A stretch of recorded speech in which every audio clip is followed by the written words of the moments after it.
অনেক সময় আপনার সিম কার্ডের যে নাম্বার সেটা আপনারা ভুলে ডিলিট করে ফেলেন। ডিলিট করার পরে অনেক খোঁজাখুঁজি করেন আর কিন্তু খুঁজে পান না। সেক্ষেত্রে কিন্তু সেই ডিলিট করা নাম্বারটি কিন্তু আপনারা খুব সহজে রিকভার করতে পারবেন। চলুন বন্ধুরা, এই কাজটি কিভাবে করবেন দেখিয়ে দিই। বন্ধুরা, প্রথমে আপনাদেরকে আমি একটি নাম্বার ডিলিট করে দেখাই, ঠিক আছে? আমি আমার মোবাইলের যে কন্ট্যাক্ট সেটা ওপেন করলাম। ওপেন করার পরে এখান থেকে আমি এই নাম্বারটা ডিলিট করে দিলাম, ঠিক আছে? মানে ডিলিট করে দিলাম। করে দেওয়ার পরে এখন আপনারা এই নাম্বারটি দেখুন, এখানে কিন্তু আর নেই। এখন এই নাম্বারটা কীভাবে আপনারা আবার রিকভার করবেন, এই জন্য আপনারা আপনাদের মোবাইলে থাকার যে ডায়াল প্যাডটি আছে এইটা ওপেন করবেন। খুব সিম্পল।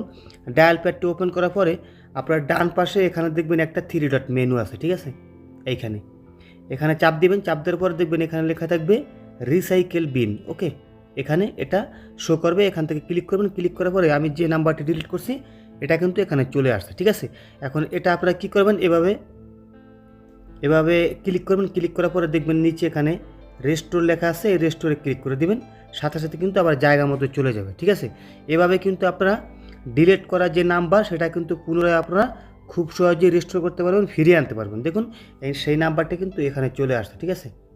এই নাম্বারটি এভাবে যদি আপনাদের ভুলেও ডিলিট হয়ে যায়, কিংবা কোনো সময় যদি আপনারা মোবাইল চেঞ্জ করেন কিংবা খুঁজে পান না নাম্বার, সেক্ষেত্রে আপনার রিসাইকেল বিন একবার চেক করে অবশ্যই আপনারা সেখানে খুঁজে পেতে পারেন, ঠিক আছে? সবাই ভালো থাকবেন, আর ভিডিওটা কিন্তু অবশ্যই একটা শেয়ার করে দেবেন।